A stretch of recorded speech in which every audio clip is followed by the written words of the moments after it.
Yang terhormat Bapak Mahathir Rahman dari KPU Kota Depok, yang terhormat Pak Dede Slamet dari Bawaslu Kota Depok, yang terhormat Mas Iqbal Muhammad dari Radar Kota Depok, serta Mas Wildan dari KISP Kota Depok.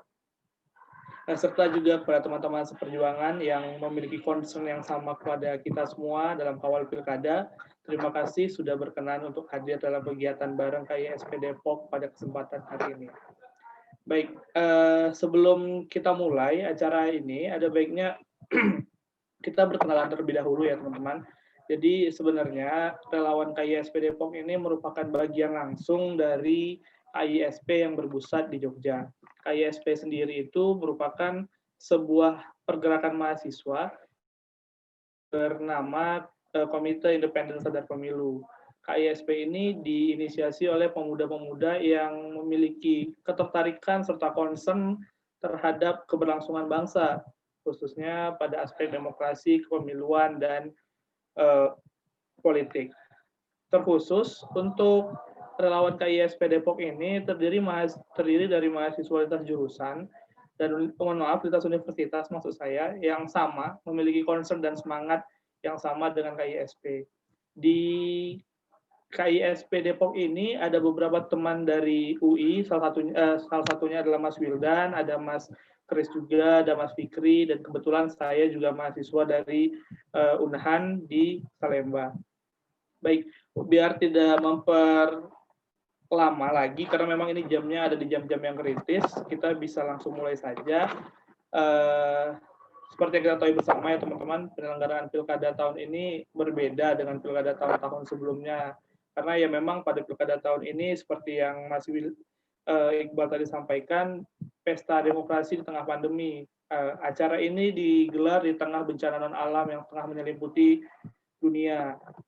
Berlangsungnya pilkada ini tidak terlepas dari pentingnya untuk terus menjalankan roda pemerintahan, khususnya di tengah pandemi seperti saat ini. Berangkat dari hal tersebut, KPU selaku beberapa kebijakan yang mengatur terkait penyelenggaraan pemilu di masa pandemi. Terbaru, ada kebijakan nomor 13 tahun 2020 yang di dalamnya itu diatur mengenai kampanye melalui daring maupun luring, termasuk di Kota Depok, seperti itu. Penyelenggaraan pilkada di Kota Depok sendiri telah masuk kepada tahapan kampanye. Sejauh ini sudah kurang lebih 2 bulan sejak proses kampanye yang dilaksanakan. Dari kedua calon yang ada, saat ini itu sudah sama-sama memberikan narasi, gagasan, serta ide demi Depok yang lebih baik. Nah, pertanyaan besarnya adalah apakah narasi, gagasan, serta proses yang dilakukan ini sudah cukup maksimal untuk menggait keinginan masyarakat untuk kedepannya mengenai Depok yang lebih baik. Nah, untuk itu, KISP mengangkat tema terkait evaluasi tahapan kampanye dan narasi isu kampanye Pilkada Kota Depok di sosial media khususnya. Oleh karena itu, biar mempersingkat waktu, kami minta izin kepada Pak Dede dari Banwaslu untuk jadi pembicara pertama. Mohon izin.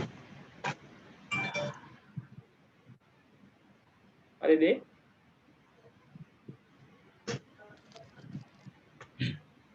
Ya. Oke. Sebelum mulai, mohon izin Pak Dede. Jadi nanti ini kurang lebih 10 menit dan di akhir nanti akan diadakan sesi diskusi pada teman-teman serta juga mungkin nanti ada closing statement di bagian akhir. Untuk itu mohon izin kepada Pak Dede, kami berikan waktu. Silakan Pak Dede. Assalamualaikum warahmatullahi wabarakatuh. Waalaikumsalam warahmatullahi wabarakatuh. Selamat siang sahabat-sahabat sekalian dari KISP. Terima kasih atas undangannya. Kemudian ada Bos Iqbal juga ya. Selamat siang Bos Iqbal, sahabat medianya Bawaslu juga. Ada Pak Komisioner. Selamat siang Pak Komisioner. Ya, hari. Sibuk sekali Pak Komisioner ini, terbang terus. Ya, ada beberapa hal yang perlu kami sampaikan kepada sahabat-sahabat sekalian. Ini datanya kami ambil dari per 9 November ya, yang 10 hari. Sekarang kami belum rilis data. Beberapa hal yang perlu kami sampaikan. Yang pertama mungkin Mas Wildan ini bisa dilanjut saja. Lanjut saja. Beberapa hal penting saja. Nah ini mengenai balik ke yang tadi, Mas. Nah, ini. Saya ingin awali dari regulasi kampanye yang sudah diatur oleh KPU, karena memang di dalam pilkada di masa pandemi ini regulasinya juga banyak disesuaikan dan agak unik ya. Kalau kita lihat dari data pantauan kami, pengawasan kami per tanggal 5 November ini, paslon 1 ini dan paslon 2 ini sangat sedikit sekali menggunakan metode kampanye dalam bentuk daring. Kalau kita lihat hanya ada 16 kegiatan berbanding dengan 800-an kegiatan yang berupa tatap muka dan pertemuan terbatas.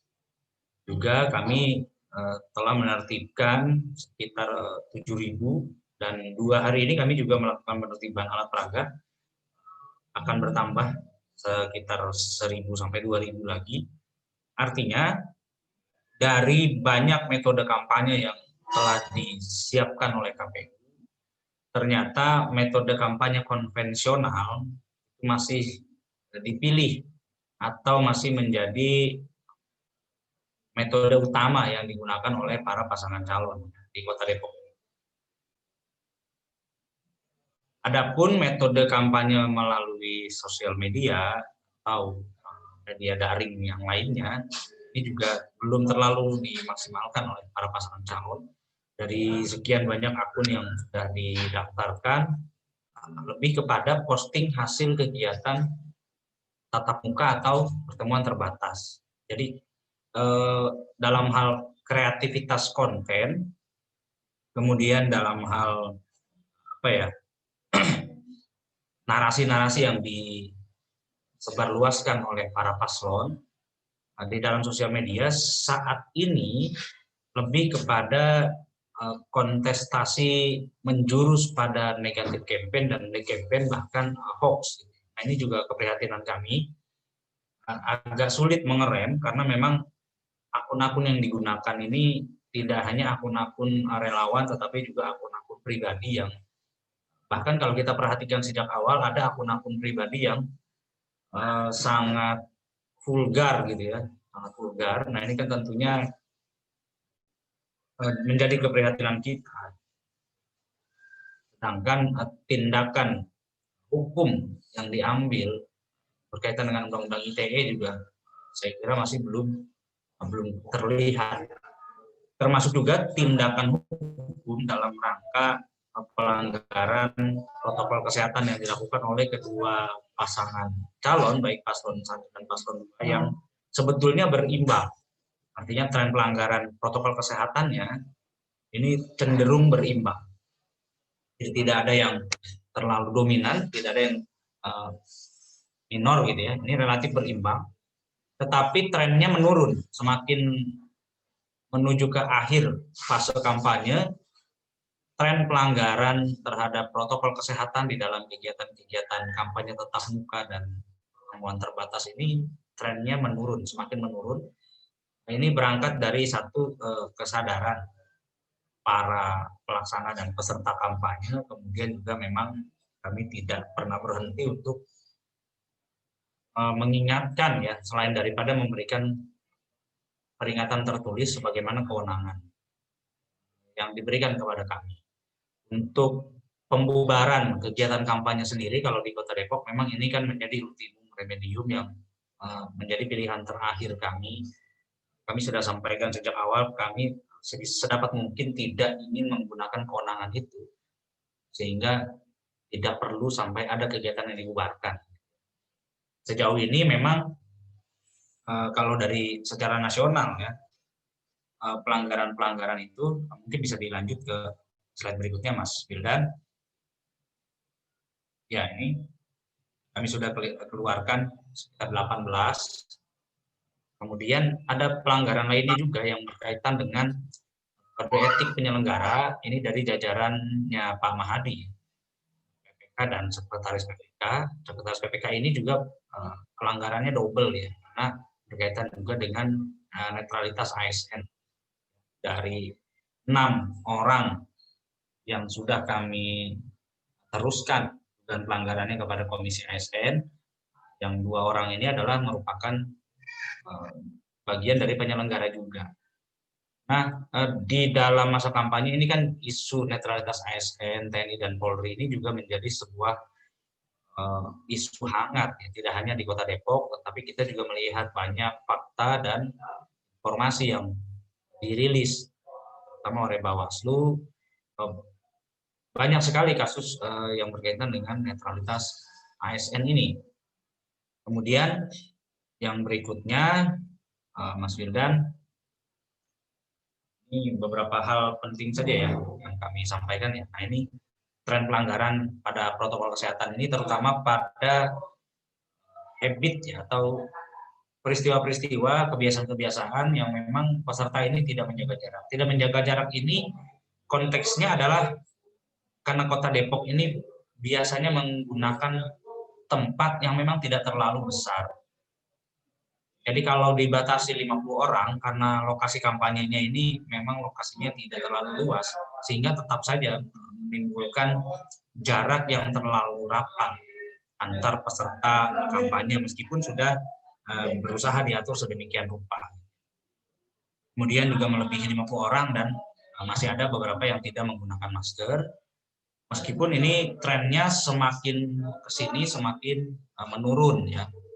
Jadi sekarang sudah lebih tertib lah bisa kita katakan. Dan sekarang muncul fenomena baru, metode kampanye yang digunakan oleh baik itu pasangan calon nomor 1 dan nomor 2 menggunakan kendaraan yang dilengkapi dengan pengeras suara. Jadi seperti metode kampanye sosialisasi yang dilakukan oleh KPU dengan mobil war-war gitu. Ini malah saya lihat mobil war-warnya KPU jarang beredar, tetapi malah mobil war-warnya punya paslon yang rajin. Tadi saya berangkat itu lihat ada di salah satu mall ya di DTC itu sedang berada di sana salah satu paslon menggunakan mobil dengan pengeras suara dan sambil menyebarkan bahan kampanye berupa kalender. Ini juga terjadi di beberapa kecamatan, cukup menarik sebetulnya fenomenanya. Ini juga mungkin ada pengaruh juga dari pilkada di daerah lain, semacam mungkin di Solo yang menggunakan media daring tetapi dengan metode mobile gitu. Jadi telekonferensi berjalan.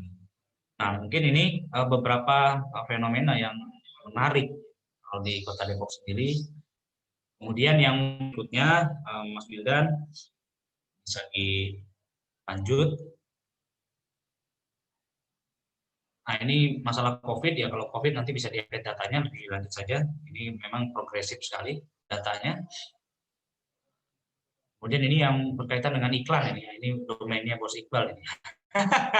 Sebagai sahabat dan apa ini kita sempat juga kucing-kucingan ya gitu. Ini Kita pernah disemprit ya.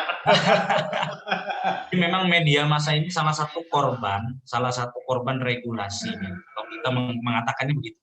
Karena agak menarik di Jawa Barat ini iklan kampanyenya seperti dibikin kompak gitu ya, Bos Iqbal ini. Iklan kampanyenya kok diarahkan pada salah satu media tertentu, ini agak lucu juga ini.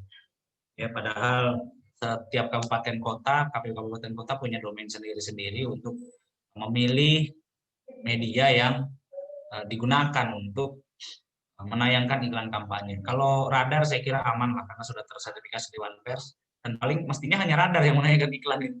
Kalau media yang lain saya kira belum ya, media lokal. Paling sisanya media nasional. Ini kami temukan di kampanye media online berupa iklan ya di media-media online yang kalau boleh kita katakan media online yang regional Depok itu atau yang lokal Depok itu memang antara jelas dan tidak jelas. Kalau media online yang seperti Radar atau Kompas begitu kan jelas medianya memang media betulan. Tapi kan banyak juga di Kota Depok ini media yang mohon maaf kami sampaikan juga memang belum memenuhi standar media sebagaimana yang mestinya. Tapi memang iklan ini sejak awal menjadi pelanggaran yang muncul. Kenapa demikian? Karena bukan salah media yang kami katakan. Media tidak salah menjual spot iklan. Media itu sudah benar. Artinya tidak bisa disalahkan media menjual spot iklan kepada siapapun. Yang menjadi persoalan adalah yang mengorder spot iklan pada media itu adalah paslon atau tim kampanye atau orang yang punya kecenderungan mendukung paslon tertentu sehingga dia memasang iklan baik secara utuh menampilkan paslon ataupun hanya orang per orang salah satu di antara pasangan calon itu, baik itu calon wali kotanya atau wakil wali kotanya dengan berbagai macam branding yang dilekatkan. Misalkan kontennya hanya seruan menggunakan masker atau menampilkan branding lain, misalkan dia sebagai ketua apa begitu ya, informasi yang tetap saja itu adalah menampilkan gambar daripada pasangan calon yang itu merupakan unsur dari kampanye. Terlepas dari perdebatan apakah akumulatif atau tidak akumulatif gitu ya. Nah, ini salah satu fenomena juga yang sejak kalau dengan radar itu kami sudah membangun diskusi yang cukup intens mengenai iklan kampanye sejak Pilgub ya, dengan radar, dengan beberapa sarjan sederhana dan beberapa media lain, sehingga spot iklannya media ini tidak juga menjadi korban dan tidak menjadi sarana timbulnya pelanggaran. Artinya kita coba mencari win-win solution ya, sehingga media ini bisa juga mendapatkan benefit tetapi tidak sampai kemudian menimbulkan pelanggaran. Karena memang untuk iklan media ini dibatasi waktunya 14 hari sebelum masa tenang. Beberapa hari lagi baru akan dimulai tanggal 22 November. Nah, kemudian yang berikutnya, Mas Wildan, beberapa hal lagi, ya ini APK yang tadi saya sebutkan. Jadi alat peraga ini memang masih menjadi sarana utama, apalagi KPU saat ini mengatur lebih loose, gitu, lebih tidak seketat pemilu 2019 dalam hal zonasi, hanya membatasi jalan-jalan protokol yang memang tidak diperbolehkan untuk dipasang alat peraga kampanye. Nah, sisanya boleh dipasang dengan ketentuan jumlah dari alat peraga juga lokasi pemasangan. Nah, 7.657 yang kami tertibkan ini murni dari yang dipasang tidak pada tempatnya, kemudian memang menyalahi ketentuan yang lainnya. Contohnya adalah mereka dipasang di pohon atau di tiang-tiang listrik. Ada juga beberapa yang dipasang di properti pribadi tanpa izin dari pemiliknya, yang pemiliknya itu juga melayangkan protes sehingga minta dicopot oleh Satpol PP melalui jajaran Bawaslu. Termasuk di pagar rumah saya itu juga dipasang. Nggak tahu siapa yang pasang, tiba-tiba ada yang pasang, dan itu juga sudah dicopot. Nah, kemudian yang berikutnya, Mas Wildan nih kayaknya slide-nya nggak banyak.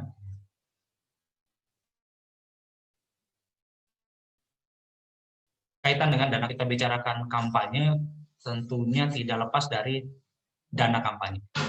Kalau mungkin nanti Pak Mahadi bisa menyampaikan ya, saldo LADK, laporan awal dana kampanye masing-masing paslon, kan minim sekali, 10 juta dan 50 juta. Kemudian di LPSDK-nya, penerimaan sumbangan dana kampanyenya.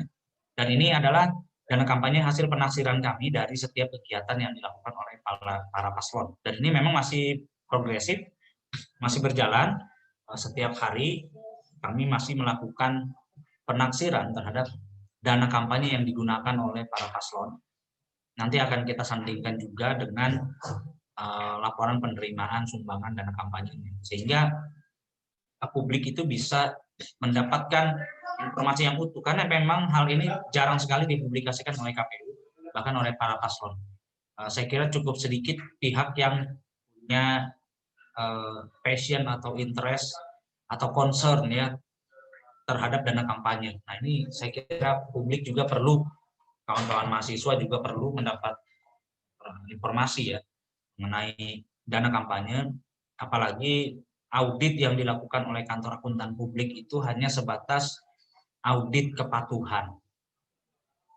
Audit kepatuhan yang sampai hari ini juga kantor akuntan publiknya kita tidak tahu apa di mana, apakah memang betulan kantor akuntan publik. Nah, ini juga kan mestinya disampaikan kepada publik ya, bahwa kalau kita melihat proses demokrasi elektoral yang berlangsung di negara seperti Amerika misalkan, yang dana kampanyenya itu boleh dari luar negeri bahkan, itu menjadi satu bagian yang sangat penting dari pembelajaran atau yang sangat diawasi. Tapi kalau di Indonesia ini menjadi bagian yang misterius. Artinya penyumbangnya, kalau misalkan contoh kita lihat orang per orang, mungkin secara administratif dia lengkap ya syarat penyumbangnya, ada identitasnya. Tetapi kalau dari sisi kepantasan, misalkan contohlah Mas Wildan misalkan menyumbang, Mas Wildan ini masih mahasiswa tapi bisa mencatatkan sumbangan 500 juta, ini kan agak lucu ya. Lucu dalam artian ini mestinya dia sampaikan juga dari mana dia dapat uang 500 juta sehingga dia bisa menyumbang sedemikian besar bagi kepentingan kampanye, sedangkan kesehariannya Mas Wildan misalkan dia hanya mahasiswa kan begitu. Nah, ini juga menarik sebetulnya untuk kita amati. Kalau misalkan teman-teman dari pemantau ingin juga masuk ke ranah itu, kami sangat sarankan silakan masuk ke sana sehingga bisa dilakukan analisa, bahkan mungkin bisa membangun kerjasama juga dengan PPATK atau KPK sehingga dana kampanye ini tidak menjadi korupsi politik gitu ya. Tidak menjadi korupsi politik, political cost ini tidak menjadi korupsi gitu ya, korupsi politik, apalagi ini dua-duanya kan petahana, yang satu wali kota, yang satu wakil wali kota. Nah, kemudian apakah di sini nanti ada aliran dana yang misterius dari bohir-bohir politik? Mungkin saja. Kita ini kan menarik sekali sebetulnya, kalau dana kampanye ini sangat menarik. Karena kota Depok ini yang dilaporkan penerimaan sumbangan cukup minim dibandingkan dengan tren apabila seseorang ingin menjadi kepala daerah yang mungkin bisa puluhan M, ini masih di bawah angka MM-an, ini masih ratusan juta, minim sekali gitu ya.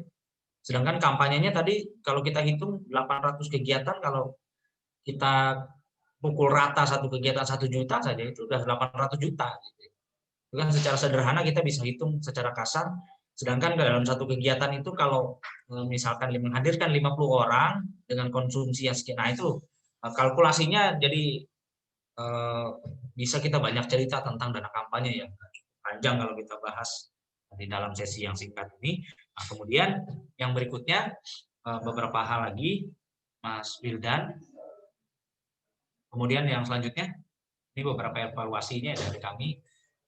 Nah, ini bentuk kampanye tadi yang sudah kami sampaikan. Tinggal beberapa yang belum terlaksana ya. Debat publik saya kira nanti Pak Maldi bisa sampaikan. Akhir pekan ini akan diadakan debat publik. Yang sekali lagi ini juga agak menarik ya, karena di Jawa Barat ini agak kompak, 7 kabupaten kota sama-sama menggunakan media debat publik yang sama gitu. Ini luar biasa sekali KPU kompak. Kecuali mungkin Karawang yang beda sendiri. Kemudian kegiatan lain ini cukup menarik, kegiatan lain yang sebelumnya diizinkan, nah sekarang dilarang, misalkan perlombaan atau konser musik, yang itu kan menjadi daya tarik orang untuk hadir. Kemudian yang berikutnya beberapa hal lagi tentang evaluasi kampanye. Nah, ini kami melihat beberapa sebab ya. Adaptasi metode kampanye daring ini tidak dibarengi dengan regulasi yang mengatur soal diizinkan atau tidak diizinkannya paslon ini memberikan support berupa uang pulsa ya, karena uang transport ini kan nggak boleh. Kalau dari kita lihat dari sisi perundang-undangan dan peraturan kan transportasi ini tidak dibenarkan berupa uang, tetapi juga tidak diatur untuk pulsa ya, tidak diatur kemudian sampai ke sana, meskipun di dalam SK KPU tentang pembatasan dana kampanye sudah diatur dana itu. Tentu saja kalau untuk yang berupa pertemuan seperti Zoom meeting saat ini memang tidak semua orang punya interest untuk ikut ya. butuh satu isu yang cukup menarik bagi semua pihak. Contohnya adalah di salah satu paslon kemarin menggunakan isu momentum Maulid untuk menghadirkan begitu banyak orang secara daring, dan itu cukup masif. Tinggal kemudian bagaimana paslon ini bisa mengambil momentum-momentum untuk memanfaatkan metode daring. Nah, kemudian juga yang menjadi penting di dalam masa kampanye ini adalah kami melihat sosialisasi yang dilakukan oleh teman-teman KPU ini masih sangat minim ya. Kalau dibandingkan dengan target partisipasi pemilih, kalau kita kaitkan antara isu kampanye dengan nanti di pungut hitung, kita menghadapi tantangan yang luar biasa. Yaitu apa? Soal meningkatkan partisipasi pemilih. Ini masih menjadi PR. Masih jauh saya kira dari 77,5% yang ditargetkan oleh KPU. Dibandingkan dengan kalau kita lihat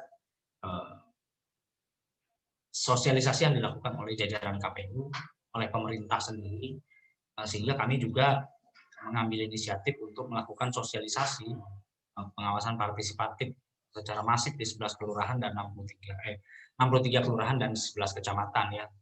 Ini juga kami coba upayakan karena kami di negara untuk menyebarluaskan informasi tentang pilkada ini. Kemudian yang berikutnya, ini saya kira sudah selesai ya slide-nya. Ini masuknya ke Tumsura ya, nanti bahasannya jadi berbeda, Mas Hildan. Beda tema ya, saya kira sudah cukup sampai di sini dulu berkaitan dengan masa kampanye. Pada prinsipnya begini, Bawaslu coba memahami kebutuhan kampanye oleh pasangan calon. Bukan berarti melunak, tetapi acap kali memang dalam konsultasi yang dilakukan oleh para tim kampanye, ya kami coba memahami dengan aturan yang ada. Ini jangan sampai melanggar, tetapi juga kegiatan-kegiatan itu tetap bisa dilaksanakan. Contohnya adalah mendorong kegiatan dalam digital meskipun masih sangat sulit. Sebetulnya kalau di Depok kan tidak terlalu terkendala dengan jaringan ya. Tidak terlalu terkendala dengan jaringan, tinggal memang adaptasi kegiatan kampanye yang tadinya konvensional menjadi daring ini masih sangat kurang. Ya. Terlebih daripada itu, yang lebih penting daripada isu kampanye sebetulnya kalau dari pandang Bawaslu adalah bagaimana meyakinkan publik untuk menggunakan hak pilihnya. Nah, itu yang lebih penting sebetulnya. Karena kampanye kan sebentar lagi selesai, maka isu yang lebih penting juga adalah bagaimana meyakinkan publik untuk datang ke TPS. Datang ke TPS menggunakan hak pilihnya, dan di TPS itu aman. Cuma kan persoalannya kemarin kami juga sudah bahas bersama KPU dan para LO. Yang tidak direpit itu kan saksi paslon ini kan tidak direpit. Kalau tugas KPPS direpit, kemudian pengawas TPS-nya direpit, artinya ada screening, tetapi saksi paslon ini tidak ada screeningnya. Nah ini kan juga apakah tidak kemudian membuat publik ini malah menjadi tidak nyaman, merasa tidak aman masuk dalam TPS. Karena ada pihak yang tidak direpit tetapi standby di dalam TPS dari awal sampai TPS itu ditutup. Gitu. Nah, ini saya kira perlu juga disampaikan kepada para paslon agar para saksinya ini direpit lah ini. Kami menghitung kalau 4.015 saksi direpit dengan harga tarif rapid 150.000 itu kan sekitar 600 jutaan. Ya. Itu masih sangat jauh dari dana kampanye yang dilaporkan. Ini kan juga untuk kepentingan mereka sebenarnya. Nah ini salah satu isu yang kami kira sangat penting ya. Kampanye oleh pasangan calon dan kampanye oleh penyelenggara. Jadi kampanye oleh penyelenggara ini yang saya kira masih sangat minim. Termasuk dalam memberikan informasi kepada publik mengenai misalkan logistik hari ini yang sudah turun, kemudian tata cara pemungutan suara pasca RDP kemarin, Sirekap ini menjadi alat bantu dan sebagainya. Ini saya kira masih banyak PR yang perlu kita sama-sama sosialisasikan kepada masyarakat. Saya kira nanti kalau ada bahasan khusus tentang Tungsura. Ini sangat menarik sekali untuk kita bahas keruwetan-keruwetan yang mungkin saja terjadi nanti di hari H ya. Disandingkan dengan apa? Dengan optimisme KPU mencapai tingkat partisipasi pemilih 77,5%. Sedangkan Kota Depok sendiri pemilih yang non EKTP ini kan juga belum selesai dan belum disampaikan juga kepada publik bagaimana penyelesaiannya, karena masih ada sekitar 5 ribuan yang belum punya EKTP. Nah ini bagaimana nasibnya kan perlu juga diketahui oleh publik, karena itu kan nasib orang, nasib pemilih. Nah itu ya beberapa hal yang bisa kami sampaikan, mudah-mudahan ini bisa menjadi awal diskusi yang telah wabarakatuh. Saya kembalikan ke host. Terima kasih.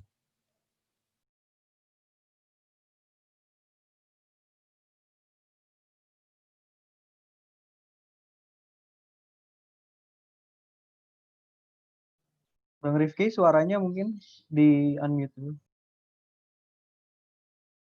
Halo.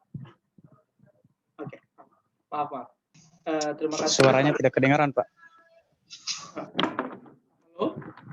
Oke, sudah, Mas. Sudah kedengaran. Ya. Terima kasih pada Pak Dede atas pemaparannya, memberikan banyak ini sih insight sekali ke kita semua. Sedikit merecall kembali apa yang telah Pak Dede sampaikan. Sebenarnya dari sejauh ini ditemukan bahwa metode konvensional masih lebih diunggulkan daripada metode daring, karena ini masih menjadi PR pribadi sendiri, dan masih ditemukan banyak pelanggaran-pelanggaran yang ada.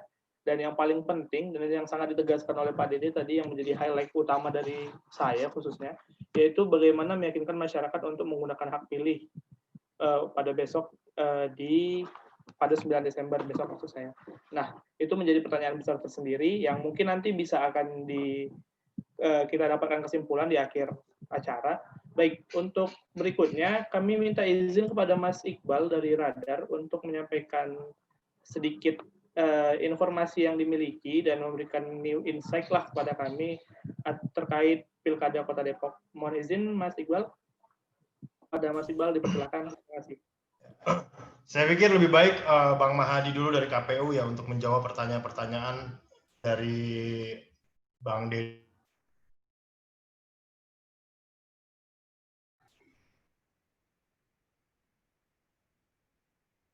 Yang sampai sekarang dinilai.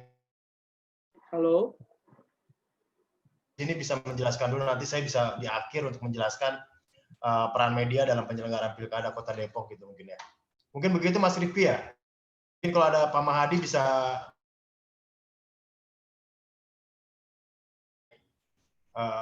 beberapa pertanyaan-pertanyaan yang disampaikan sama Bawaslu biar kita clear di sini diskusinya gitu ya.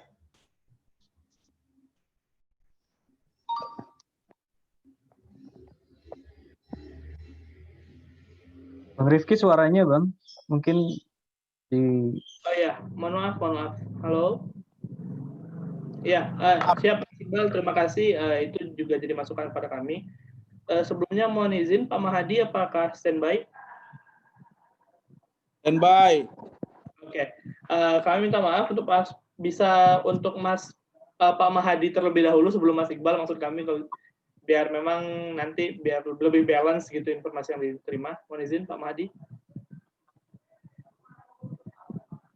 Bismillahirrahmanirrahim. Assalamualaikum warahmatullahi wabarakatuh.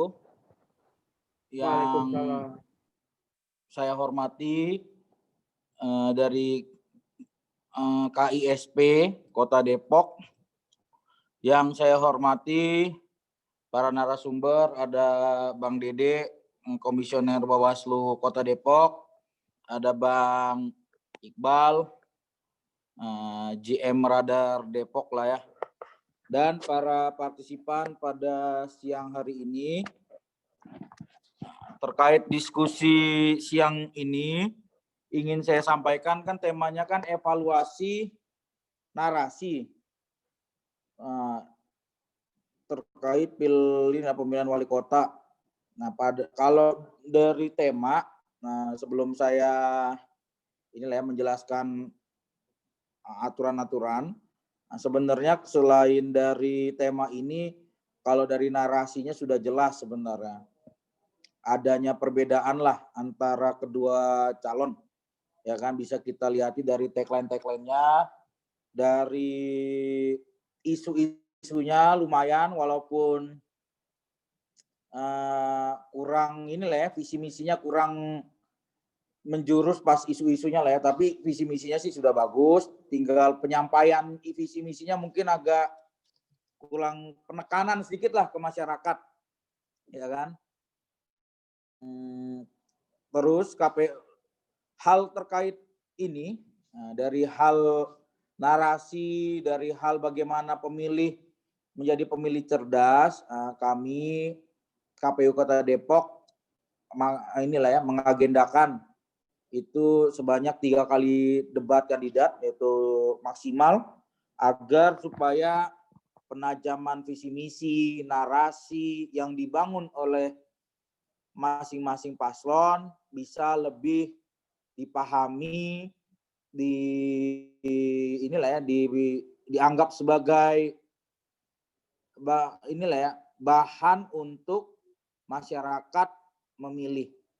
Nah, debat yang pertama itu akan diadakan hari Minggu tanggal 22 November jam 15 sampai jam 17 dengan tema tata kelola pemerintahan, pelayanan publik, dan hukum di Kota Depok dalam era kebiasaan baru, yang akan disiarkan di stasiun TV iNews TV.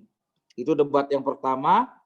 Debat yang kedua pada hari Senin tanggal 30 November jam 19.00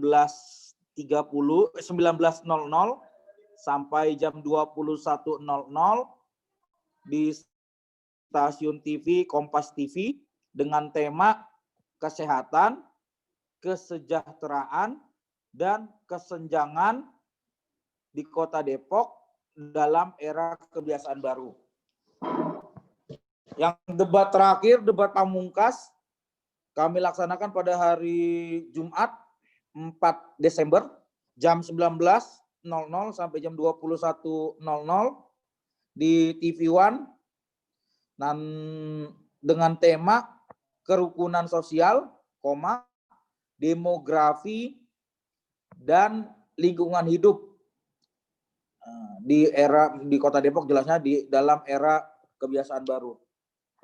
Tema-tema debat ini memang kami mengharapkan para pasangan calon ke depan akan menjawab tantangan Kota Depok ke depan. Narasi-narasinya yang dibangun bisa menjawab problematika, dan isu-isunya juga sangat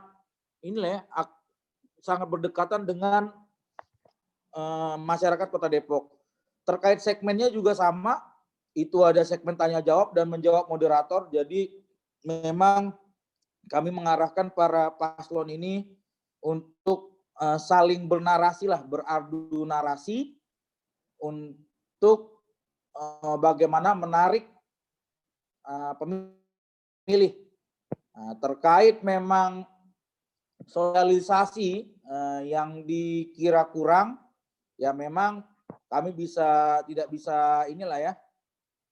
bisa terlalu mengelak terkait itu, karena memang kami dari anggaran juga tidak begitu besar, dan juga kami hanya ingin memfasilitasi bagaimana pemilih cerdas itu dengan mengetahui visi misinya.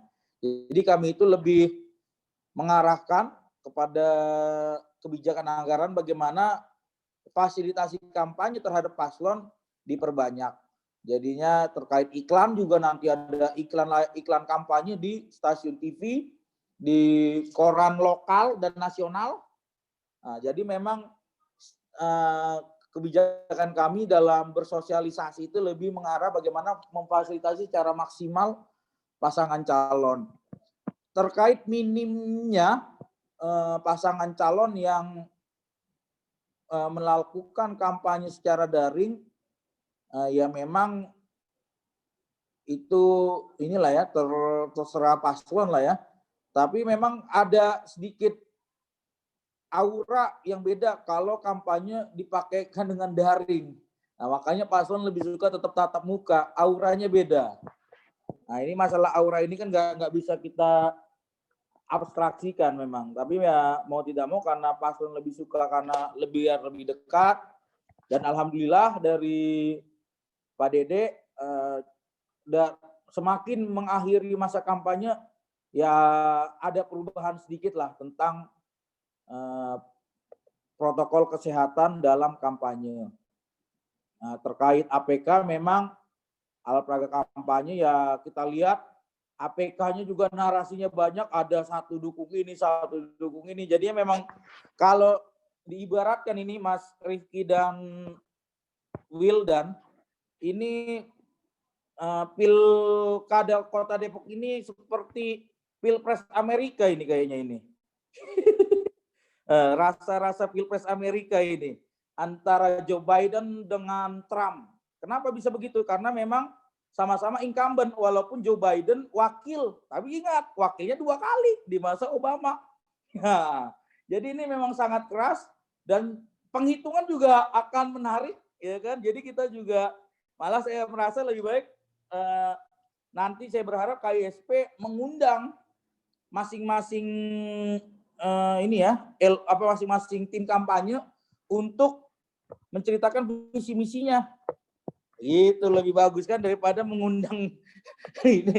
Nah, jadi lebih bagus masyarakat diundang tentang visi misinya.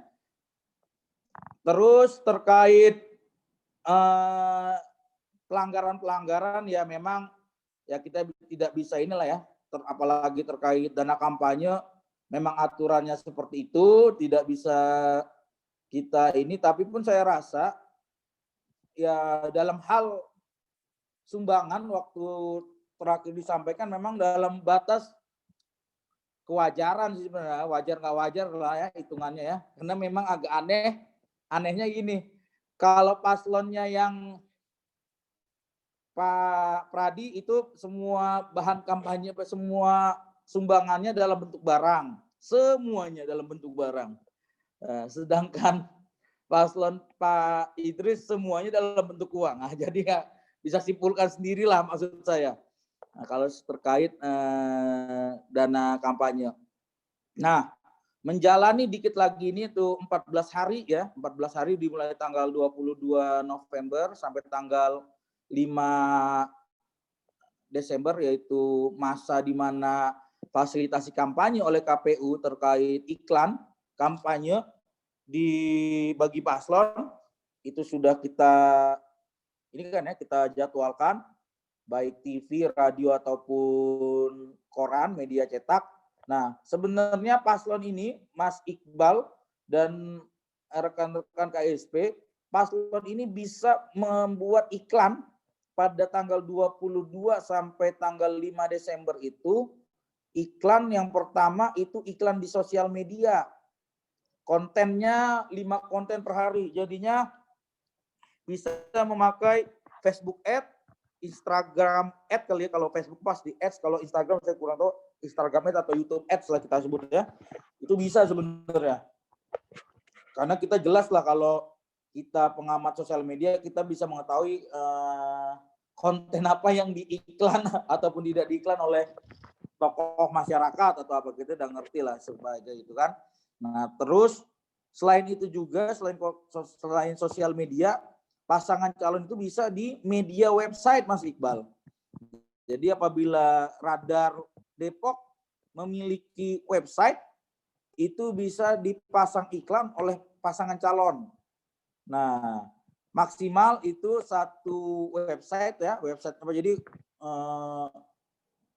medianya ini harus terdaftar di Dewan Pers, media websitenya. Itu maksimal itu 1 banner Mas Iqbal, 1 banner. Jadi kalaupun bannernya nanti dibuat kanan kiri itu dihitung 2 Mas Iqbal. Nanti jangan di bannernya jangan dibuat kanan kiri berarti. Buat aja 1 langsung besar ya kan. Nah, saya rasa itu memang kalau untuk media cetak itu pasangan calon tidak dibolehkan izin iklan lah ya. Izin iklan secara inilah ya, udah Mas Iqbal sudah paham lah tuh. Tapi kalaupun Ya, kalaupun masih bisa ini ya janganlah menjaga inilah ya independensi dari media sebenarnya kan, tidak boleh berpihak dan harus ini kan cover both side, mengambil sisi berita maupun baik di beritanya atau feature-nya kan harus cover both side, jangan satu pihak saja, jangan satu angle berita. Saya rasa kalau sekarang kalau di ini ya kami beritahukan ada hasil lah ya, hasil dari beberapa lembaga survei yang tidak bisa saya sebutkan, nanti disangka iklan, itu pengetahuan warga terkait Pilwali ini sebenarnya sudah di angka 80%-an. Ya, jadi 80%-an sudah mengetahui. Memang agak berat untuk datang. Maksudnya berat untuk datang karena mungkin mereka tidak ada pilihan atau segala macamnya. Tapi kalau masyarakat mengetahui secara tanggal dan paslonnya berapa orang, nah itu udah masyarakat secara ini udah 80% sudah mengetahui. Nah, 80% lah. Memang tinggal dikit-dikit akhir lagi, tinggal ditutupi dengan debat. Kami harap lah di angka 95% masyarakat Kota Depok itu sudah mengetahui hari pencoblosan dan paslonnya, dengan harapan ditambah dengan debat. Tapi memang yang paling terberat yaitu bagaimana masyarakat, yaitu masyarakat Kota Depok ini kan seperti Amerika, tinggi tingkat pendidikannya tapi rendah partisipasinya. Makanya kemarin di berbagai kesempatan saya bilang jangan sampai masyarakat Kota Depok ini sebagai silent majority saja, diam aja. Jadi yang dari tahun 2005 sampai tahun 2015 ya kalau kita mau bilang secara jujur, pemenang Pilwalinya adalah golput. Karena memang golputnya lebih daripada 40-an%. Sedangkan suara calon tidak ada sampai 40-an%, 42-45% lah golput itu. Nah, jadi memang paling beratnya di situ. Nah, walaupun nanti ini perlu kami pemberitahuan kepada rekan-rekan di tanggal 4 Desember, mulai 4 Desember KPPS itu wajib mengumumkan di masyarakatnya terkait hari pencoblosan. Jadi kalau terkait sosialisasi, insya Allah lah kami harapkan 100% ya, kami nggak mau ngetek 100, 95% masyarakat Depok itu sudah tahu hari pencoblosan dan paslonnya, karena memang ada kewajiban dari anggota KPPS untuk menyampaikan hari pencoblosan terkait itu. Saya rasa hal itu yang bisa saya sampaikan. Saya sampaikan, nanti kalau di sesi tanya jawab silakan saja. Terima kasih atas waktunya. Wassalamualaikum warahmatullahi wabarakatuh. Waalaikumsalam warahmatullahi wabarakatuh. Baik, terima kasih. Terima kasih Pak Mahdi dari KPU Kota Depok yang sudah memberikan informasi sangat banyak ini, khususnya pada ini akan diadakannya 3 kali debat yang semuanya akan ditayangkan di TV nasional mulai dari Ainus, Kompas hingga TV One. Dan dari seluruh paparan Pak Mahdi, saya meng-highlight satu bagian yang sangat benar-benar sepertinya semua orang merasakannya, yaitu masyarakat Kota Depok itu tingginya pendidikannya, namun angka partisipasi masih cukup rendah. Dan lainnya yang masih menjadi permasalahan, yaitu menurut Pak Mahdi adalah aura terkait luring masih lebih disukai karena memang auranya lebih berasa jika bertatap muka. Baik, untuk yang berikutnya kita langsung ke Mas Wildan dulu aja ya, Mas Iqbal, izin biar nanti media di akhir bisa mengelabor lebih panjang. Mohon izin kepada Mas Wildan. Mas Wildan? Oke, siap Bang Rifki. Mas Wildan dipersilakan. Oke, terima kasih Bang Rifki. Izin share ya.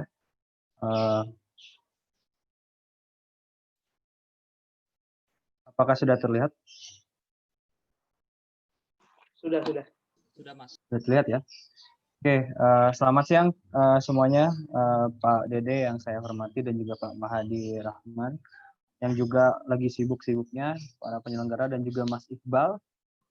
Kami sangat senang media bisa ikut mengisi diskusi kami karena kebetulan kami Komite Independen Sadar Pemilu itu memang concern di isu-isu pilkada, pemilu, demokrasi dan juga politik. Nah, tadi beberapa penyampaian dari Pak Mahadi dan juga Pak Dede cukup menarik. Kami juga sebenarnya sudah berusaha untuk mencari tahu terkait untuk mengundang beberapa misalkan tim ses lah, koordinator tim ses paslon untuk mengisi diskusi kampanye, akan tetapi ya mungkin berjalannya waktu hal tersebut agak sulit untuk direalisasikan untuk sekarang. Oke, kami di sini dari relawan KISP Kota Depok, saya justru mewakili teman-teman relawan KISP Kota Depok sedikit menyampaikan temuan kami mengenai keterlibatan politik ataupun political engagement oleh netizen di media sosial dan juga narasi isu kampanye di media sosial. Berhubung tadi Bawaslu dan KPU telah menyampaikan beberapa hal yang teknis yang memang menjadi lingkup para penyelenggara, kami dari KISP merupakan perwakilan ataupun gambaran dari masyarakat sipil yang memang punya concern di isu pilkada, terutama dalam hal memantau pilkada Kota Depok. Nah, ini sedikit profil Komite Independen Sadar Pemilu. Ini pembina kami ada Pak Bambang Eka Cahyo Wijodo, selaku pembina KISP dan juga mantan komisioner Bawaslu RI 2009-2012. Kemudian ada Moh Edward Tias Pahlevi, juga koordinator umum KISP. Dan di KISP Kota Depok, ini ada saya sebagai koordinator relawan KISP, ada Mas Fikri juga, ada Mas Noval, ada Mas Christian, ada Mas Rifki. Kebetulan kami semua ini masih mahasiswa,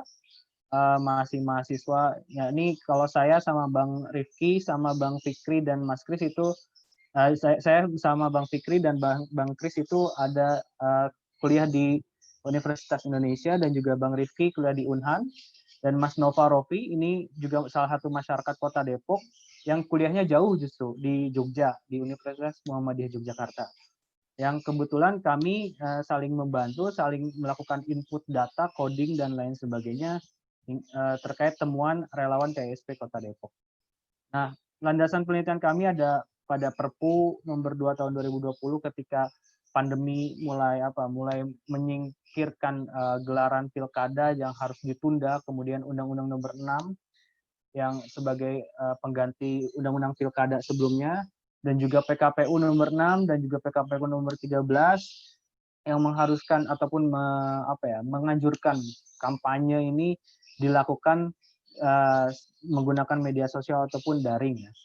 Dan juga pandemi COVID-19 dan keterlibatan politik atau political engagement yang menurut Kareras itu ada dua, yakni kognitif dan juga aktif ya.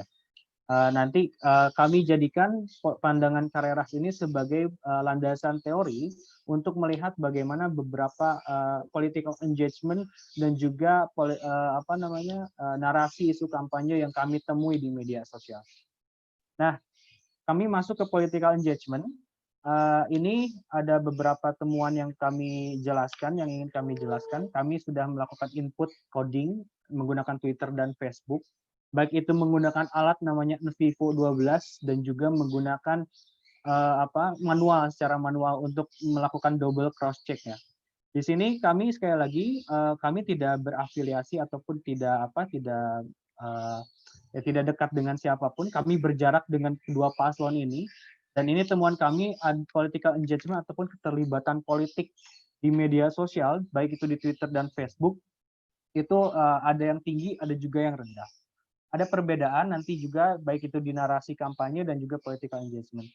Ini tingginya political engagement ataupun keterlibatan politik di angka 60%. Yang kami temui adalah ternyata banyaknya akun-akun yang anonimus ataupun tanpa nama, misalkan buzzer yang sering kita sebut sebagai buzzer, dan juga mungkin juga didasari pada koalisi partai yang mendukung paslon tersebut yang begitu banyak, sehingga pegiat-pegiat partai politik mungkin meramaikan media sosial di beberapa laman Facebook maupun Twitter. Sementara di paslon yang satunya lagi, ini kami tidak menemukan beberapa akun yang misalkan anonimus ataupun akun-akun yang memang bisa kita sebut dengan buzzer. Sehingga gabungan ataupun data yang kami peroleh dari Twitter dan Facebook itu sebesar 60% berbanding 12%. Gitu. Nah, ada data dari Instagram, tapi baru tadi pagi kami selesai melakukan coding dan itu belum sempat kami gabungkan dengan data political engagement ataupun keterlibatan politik netizen di media sosial. Nah, lantas apakah hal ini bisa menentukan terkait mana yang terkait optimalisasi media sosial dalam hal tahapan kampanye? Kita lihat misalkan narasi isu kampanyenya, di satu sisi mereka yang memiliki political engagement-nya tinggi, paslon yang memiliki political engagement-nya tinggi, justru narasinya tipis ya. Tapi di satu sisi, yang mereka yang punya political engagement yang rendah, narasinya tebal. Kenapa hal ini bisa berlaku demikian? Kami menggunakan NVivo 12, ini temuan kami melakukan coding per minggu, dibantu oleh rekan-rekan di sini, melakukan coding per minggu, melakukan pemantauan di media sosial, Twitter dan Facebook, dan juga Instagram. Ini baru Twitter dan Facebook. Nah, narasinya masih tipis, itu dikarenakan bahwasanya media sosialnya aktif, akan tetapi penyampaian narasi ataupun gagasannya tidak sampai. Artinya biasanya akun-akun anonimus ataupun akun-akun yang mendukung paslon tersebut itu hanya memberikan komentar berupa stiker di Facebook ataupun berupa emoticon, itu tidak terdeteksi oleh kami. Ataupun kata-kata mantul, jos, mantap, itu kan tidak masuk ke dalam narasi isu kampanye yang seperti apa misalkan. Kalau misalkan yang sebelah kanan ini lebih tebal, dia karena lebih memiliki narasi ataupun lebih sering menuliskan narasi di media sosial ketimbang hanya menautkan beberapa visual, gambaran visual. Nah, kemudian ini kalau kita lihat hubungan dari political engagement dengan narasi isu kampanye. Political engagement ataupun keterlibatan secara politik di media sosial tidak menentukan tebalnya narasi kampanye di media sosial. Artinya meskipun media sosialnya aktif, tiap hari ada hampir ratusan ataupun ribuan untuk melakukan sering mengampanyekan ataupun memberikan informasi mengenai paslon, itu tidak menuntut untuk membentuk tebalnya narasi kampanye di media sosial. Karena biasanya mereka yang melakukan like, share dan juga komen itu tak jarang hanya akun-akun anonimus ataupun biasa kita sebut dengan buzzer, dan juga para bot ya. Kita mengenal bot-bot di media sosial ataupun robot-robot media sosial. Tapi ada juga pegiat partai politik dan juga ada juga warga-warga dan masyarakat Kota Depok. Hanya saja faktor-faktor yang tadi itu tidak bisa kita sampingkan. Justru ada pengaruhnya untuk membentuk political engagement. Nah, tingginya aktivitas media sosial juga tidak serta-merta membentuk narasi kampanye. Tingginya keterlibatan politik juga karena ada akun anonimus. Kemudian tebalnya narasi juga, ini juga disebabkan oleh pemberitaan maupun isu kampanye yang tak jarang ataupun sering diposting berulang kali di media sosial. Misalkan di Facebook, paslon ini menjelaskan mengenai isu kampanyenya ini. Nah, kemudian minggu depan di blow up lagi isu kampanyenya tersebut dengan kata-kata yang sama. Tebalnya narasi kampanye juga itu juga dilatar belakangi oleh hal yang demikian. Nah, kemudian kalau kita melihat word cloud ya, word cloud ataupun kata yang sering muncul baik itu di Facebook maupun di Twitter, itu pasangan nomor 1 ini ada kata yang paling besar yakni Depok, yang kedua ada HTTPS. Artinya bahwasanya media sosial paslon ini lebih banyak sering menautkan tautan tanpa disertai caption ataupun penjelasan tautannya tersebut. Dan ini kenapa kami fokus pada narasi isu kampanye. Kalau misalkan narasi itu bisa ditulis ataupun disebarkan di media sosial, itu bisa menjadi indikator bagaimana paslon ini konsistensi dengan program visi dan misinya. Nah, terus juga narasi juga bisa membuka perdebatan di media sosial, di komentar, di Facebook, Instagram maupun di Twitter. Akan tetapi yang kami temui juga di Facebook ada fitur pembatasan komentar. Ini yang sebenarnya kami sayangkan sehingga narasinya kurang substantif, baik itu paslon 1 atau paslon 2, kurang ada political engagement dan juga hal-hal yang substantif. Nah, ini paslon nomor 2 dilihat lebih merata, akan tetapi banyaknya jargon-jargon politik, misalkan maju berbudaya sejahtera, Idris Imam Depok, dan lanjutkan, itu lebih banyaknya mewarnai setiap konten-konten media sosial di paslon tersebut.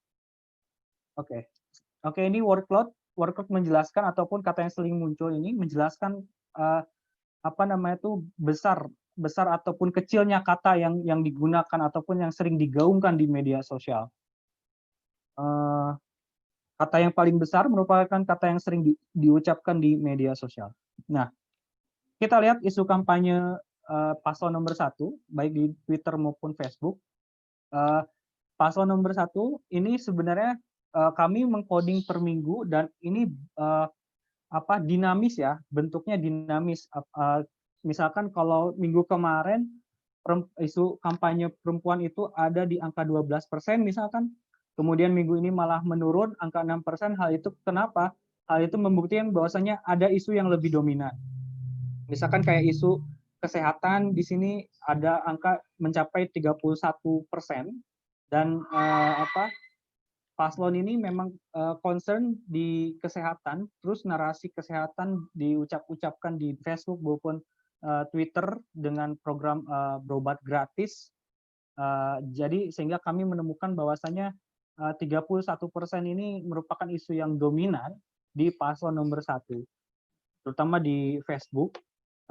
Kemudian di Twitter, isu terkait ekonomi itu isu yang juga dominan, yakni terkait 21%, yakni terkait ekonomi, dan juga kesehatan ada di yang nomor 2, yakni 15%. Kemudian ada isu sosial dan politik, ini yang menjadi menarik sebenarnya. Kami kemarin berbincang juga dengan Radar Depok ketika kami audiensi menjelaskan bagaimana Depok ini banyak urban ataupun pendatang, kelompok-kelompok pendatang dan juga kelompok-kelompok sosial dan politik, LSM dan lain sebagainya, dan ini tentu tidak bisa dipisahkan dari fenomena sosial dan politik. Nah, kalau isu sosial dan politik di sini adalah bagaimana paslon ini mereka menjanjikan ataupun mengangkat ataupun mendekati suatu kelompok sosial dan politik, misalkan deklarasi ataupun misalkan punya program untuk kelompok tertentu, untuk pemuda, untuk RT RW dan lain sebagainya, itu masuk ke dalam isu sosial dan politik. Nah, kemudian isu kampanye ini paslon nomor 2 dilihat lebih merata, akan tetapi kalau misalkan dominasi ataupun isu yang lebih dominan masih dimiliki oleh paslon nomor 1. Di sini isunya terkait ekonomi, baik itu di Twitter dan Facebook, tidak jauh, hanya 20%. 20% di atas sedikit lah.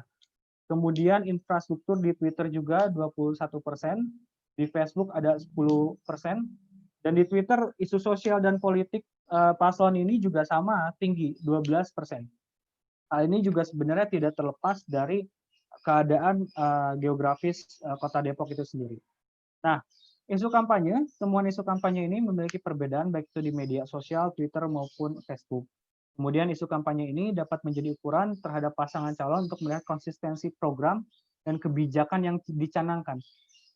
Masyarakat jadinya bisa menilai paslon yang memang sesuai dengan keinginannya melalui isu kampanye di media sosial tersebut. Sehingga nanti kalau misalkan masyarakat mau tergantung masyarakat pemilih, misalkan saya nyaman dengan paslon ini karena punya program visi misi ini dan sering diutarakan di media sosial mengenai program ini. Jadi sehingga masyarakat bisa memiliki orientasi dalam hal memilih, terutama dalam keterkaitan mereka terhadap paslon tersebut. Mungkin itu Bang Rifki, nanti kita lanjut di diskusi. Terima kasih atas waktunya. Saya kembalikan kembali ke Bang Rifki. Monggo Bang. Terima kasih Mas Wildan. Berdasarkan paparannya Mas Wildan tadi memang ditemukan fenomena yang cukup ini ya, karena memang masih banyaknya buzzer, bot, dan ya pada dasarnya media sosial pada umumnya lah. Dan dari kedua pasangan calon masih ada yang narasinya mungkin lebih baik dibanding yang lain, atau mungkin ada yang keunggulan dan kelebihan di masing-masing pasangan calon. Untuk yang berikutnya, mempersingkat waktu juga, mohon izin Mas Iqbal, standby Mas Iqbal. Ya, Mas. Oke, ini Mas Iqbal terakhir Mas Iqbal ya, punten ya. Oke, siap. Silakan Mas Iqbal. Oke, Assalamualaikum warahmatullahi wabarakatuh. Terima kasih Mas Rifki, Mas Wildan, sahabat saya, Bang Deden dari Bawaslu, kemudian sahabat saya juga, Bang Mahadi dari Komisioner KPU. Selamat siang semuanya, salam sejahtera untuk kita semua. Kemarin saya dapat undangan, salah satunya adalah menjelaskan peran media dalam penyelenggaraan Pilkada Kota Depok. Pilkada Kota Depok ini menjadi ujian media lokal khususnya ya. Ujian terhadap profesionalisme dan independensi dari sebuah media. Profesionalisme ini kita uji. Kenapa kita uji? Karena kode etik jurnalistik itu nomor satunya adalah independen. Terbukti bahwa di Koran Radar Depok ini kita memfasilitasi dua pasang calon, baik 01 maupun 02, baik itu pemberitaan yang sama besarnya, sama kecilnya, dan jumlahnya pun sama. Artinya kita benar-benar memfasilitasi kedua pasangan calon untuk menyampaikan visi misinya kepada masyarakat Kota Depok tentunya. Kemudian di satu sisi, peranan media ini cukup besar. Salah satunya adalah untuk meningkatkan peserta pemilih ya. Kita bisa menyampaikan bagaimana setiap harinya di Radar Depok ini berbagai dukungan dari masyarakat Kota Depok untuk pasangan calon. Begitu juga beberapa program-program yang disampaikan oleh pasangan calon di koran kita. Hanya di Radar Depok yang menyampaikan dua isu yang bersamaan dengan kedua pasangan calon 01 dan 02. Berbeda dengan media-media lain yang hanya satu pasangan calon saja. Nah, oke, makanya dari situ kita Radar Depok ini berpegang teguh terhadap profesionalisme dan independensi dalam Pilkada Kota Depok saat ini. Kemudian terkait kampanye iklan di media dalam penyelenggaraan Pilkada Kota Depok. Terus terang saya sudah pernah disentil sama Bang Dede ini dari Bawaslu, bahkan saya juga pernah diundang untuk Bawaslu berdiskusi tentang iklan kampanye di Pilkada Kota Depok saat ini. Menurut kita media di saat pandemi seperti ini, peranan media harusnya dikedepankan. Peranan media harusnya diutamakan untuk memberikan sosialisasi pasangan calon maupun program-program KPU pada masyarakat Kota Depok. Tapi sekali lagi, karena PKPU nomor 30 ini mengatur berbeda. PKPU nomor 30 ini tidak, bagi saya ya, tidak berpihak pada media. Karena iklan-iklan pasangan calon itu hanya dibatasi selama 14 hari masa kampanye. Artinya di sini peranan media sangat dibatasi untuk memberikan visi misinya pada masyarakat. Karena sekali lagi, kalau kita melanggar regulasi PKPU nomor 30 ini, kita akan dijewer lagi sama Bawaslu. Nah, saya juga menyayangkan, saya juga nggak tahu ketika revisi PKPU nomor 30 ini apakah melibatkan organisasi media pada saat pembahasannya, karena di sini tidak sama sekali tidak ada dukungan kepada media, apalagi di saat pandemi saat ini gitu. Saya pikir di saat pandemi ini media adalah corong utamanya penyelenggara pilkada untuk memberikan sosialisasi pasangan calon begitu. Tapi sekali lagi banyak sekali regulasi yang melarang kita untuk berakrobat menayangkan visi misi pasangan calon. Oke, terkait profesional dan independensi tadi yang saya katakan, memang media ini tidak bisa lepas dari bisnis.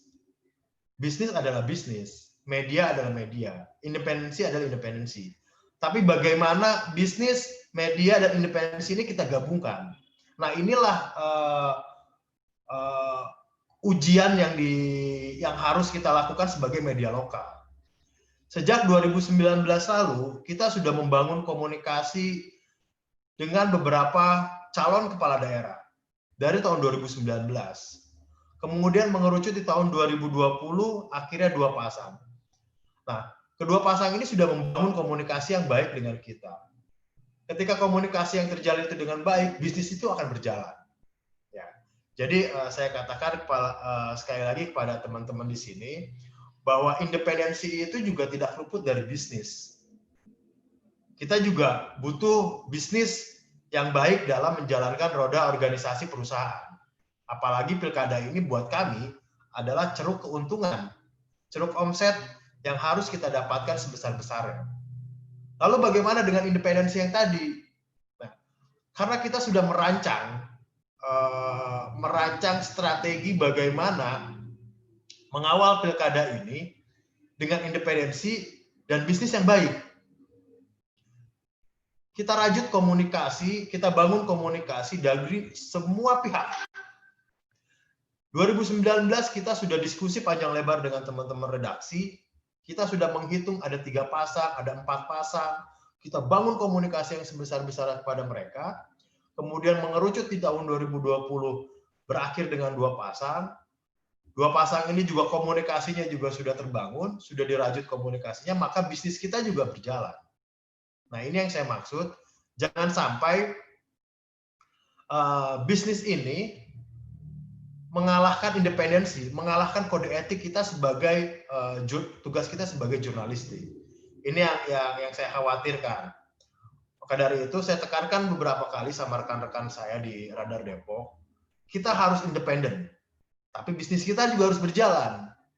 Ini yang harus digabungkan oleh media, yang harus sadar sama media. Jangan sampai bisnis kita hanya sebelah, kemudian independensi kita tidak ada. Ini yang bahaya. Karena tidak menyampaikan data-data real kepada masyarakat Kota Depok. Masyarakat Kota Depok ini butuh figur, butuh tahu figur seperti apa yang akan dijadikan sebagai pemimpin mereka. Kita tidak bisa menyampaikan hanya satu figur saja. Kita harus menyampaikan kedua figur ya, karena di Kota Depok ini hanya 2 figur.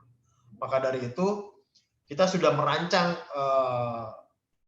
Pilkada Kota Depok ini buat perusahaan kita, bagaimana bisnis itu bisa seimbang, independensi itu berjalan. Itulah yang sedang kami lakukan. Alhamdulillah sampai saat ini bisnis kita berjalan, independensi kita tetap yang utama. Bagi kita, independensi dan kode etik jurnalistik itu adalah nomor 1. Karena ini bagian dari kredibilitas media saat ini. Kenapa bagian dari kredibilitas media saat ini? Media sosial ini luar biasa hebatnya. Tadi Mas Wildan menyampaikan ada juga kasus beberapa berita-berita hoax yang ada di media sosial. Nah, penyaringnya itu ada di media konvensional, yaitu Radar Depok. Tidak mungkin Radar Depok ini menyajikan berita-berita hoax, karena kita harus selalu konfirmasi, check and recheck, balancing, dan sebagainya. Jadi banyak tahapan buat kita untuk menyampaikan berita kita ditayang di Radar Depok. Mungkin begitu yang bisa saya sampaikan sedikit. Jadi pilkada ini merupakan ujian yang paling besar bagi media lokal, khususnya di Kota Depok. Bagaimana bisnis itu berjalan dan bagaimana independensi itu tetap berada gitu. Itu saja mungkin Mas Rifki sedikit saya sampaikan, mungkin nanti bisa kita diskusi lebih panjang. Siap, terima kasih. Assalamualaikum warahmatullahi wabarakatuh. Waalaikumsalam warahmatullahi wabarakatuh. Terima kasih Mas Iqbal. Berdasarkan paparan Mas Iqbal itu ada beberapa poin yang menjadi fokus utama, yaitu di mana media massa ini mendapatkan ujian ya, khususnya pada profesionalisme dan independensi media. Dan berikutnya media massa ini menjadi penyeimbang lah dari hoax yang ada di media sosial. Dan yang paling menarik adalah ketika Pak Dede menyatakan tadi bahwa media massa itu menjadi korban regulasi, hal ini sedikit banyak ditimpali oleh Mas Iqbal terkait peranan media di masa kampanye ini sendiri. Oke, mohon izin untuk kegiatan berikutnya, karena ini juga sudah banyak pertanyaan, mungkin kita bisa langsung ke diskusi saja. Mohon ini karena saya lihat sudah ada sangat banyak, saya akan membacakan per narasumber. Jadi ini saya akan coba untuk memberikan pertanyaan kepada Pak Dede terlebih dahulu. Pak Dede, mohon izin, masih standby? Ya, halo. Oke, Pak Dede, ini ada kurang lebih 3-4 pertanyaan untuk Bapak, akan kami triangulasi sebentar. Oke, pertanyaan pertamanya ini Pak, dari Mas Aska. Pertanyaannya adalah, resiko buzzer untuk menyerang calon sangat besar. Apabila ada buzzer yang melanggar aturan atau menggunakan black campaign, dapat dilakukan ke Bawaslu. Namun jika dilihat dari syarat formil dan material, saya kira tidak masuk karena identitas mereka yang tidak jelas. Bagaimana Bawaslu menanggapi hal tersebut? Halo, Pak Dede, izin? Ya, oke. Ini berkaitan dengan buzzer ya. Kalau kita kembalikan ke regulasi ya, memang pengaturan yang dilakukan oleh KPU terhadap terutama di PKP kampanye berkaitan dengan larangan atau sanksi kampanye di media sosial ini kan memang sangat minim. Disebutkan hanya diberikan sanksi sesuai dengan peraturan dan perundang-undangan yang berlaku. Dalam hal ini kalau untuk sosial media, misalkan Facebook atau Instagram atau Twitter, kan ada term and condition dari masing-masing platform. Nah, kalau untuk Bawaslu sendiri di Facebook ya, dengan Facebook Indonesia itu sebetulnya sudah ada kerjasama, tapi ini di tingkat pusat. Sebetulnya bisa saja dilaporkan melalui portal pelaporannya di Bawaslu RI berkaitan dengan akun-akun yang memang dinilai buzzer atau negatif campaign dan black campaign kepada Bawaslu RI untuk kemudian bisa saja sampai pada take down akun pihak Facebook Indonesia dan Bawaslu RI menjelaskan hal tersebut. Hanya saja dalam aplikasinya memang ini masih sulit kita lakukan. Karena memang kita juga harus mengakui ya Bawaslu Kota Depok ini juga punya keterbatasan jangkauan dan personil untuk melakukan pengawasan terhadap seluruh akun sosial media yang digunakan untuk aktivitas dalam kampanye. Memang ini cukup banyak sekali. Netizen di Kota Depok ini kan cukup cerdas ya, komentar-komentarnya luar biasa sekali, pedas, dan kadang tidak disaring begitu ya.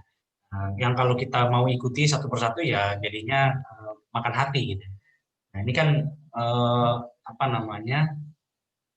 kebebasan berpendapat, kemudian pembatasan-pembatasan yang dilakukan oleh Undang-Undang ITE ini sebetulnya bisa ditindaklanjuti.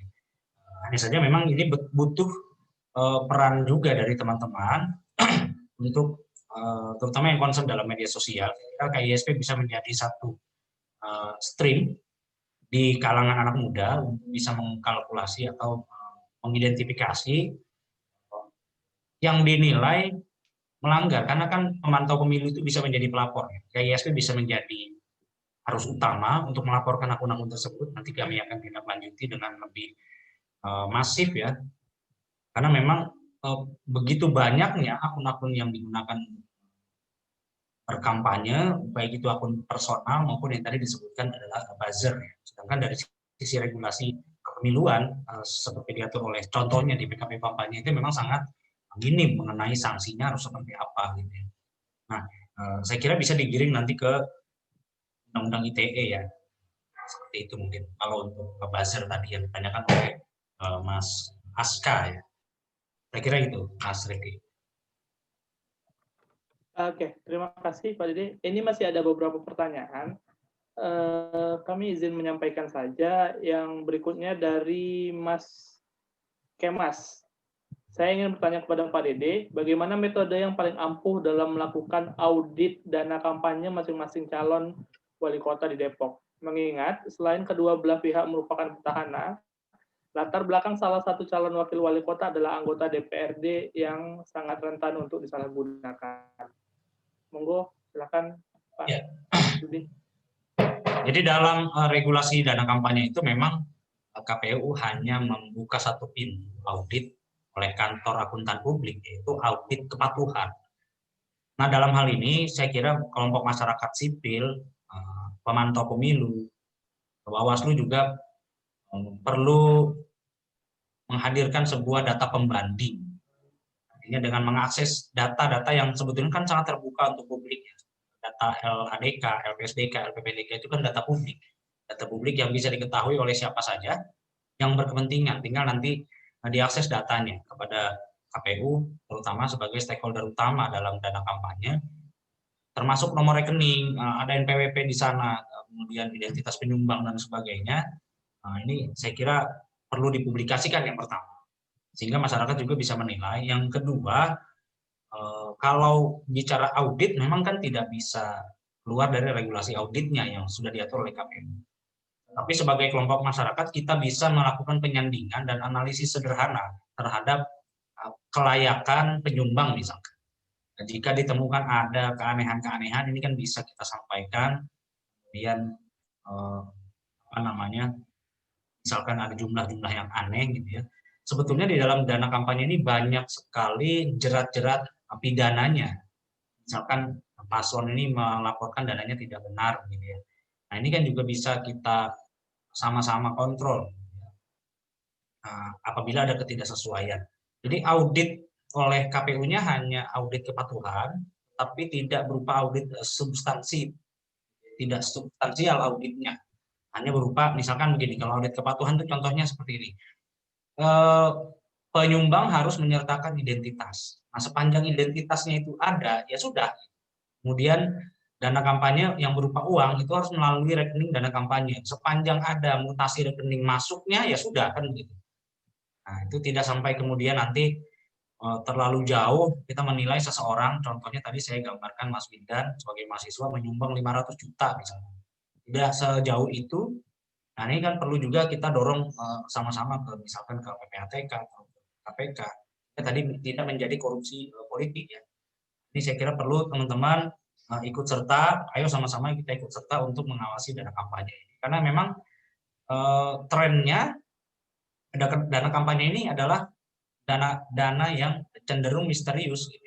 Seperti misalkan di Pilgub Jabar itu Bawaslu Provinsi Jawa Barat juga pernah melakukan rilis terhadap analisis dana kampanye yang dilaporkan oleh keempat pasangan calon gubernur. Nah, kami juga sedang mengerjakan itu, sedang menyandingkan dan sedang melakukan penaksiran oleh jajaran pengawas di tingkat kelurahan terhadap dana yang digunakan oleh para tim kampanye, paslon maupun relawan dalam setiap kegiatan yang dilakukan.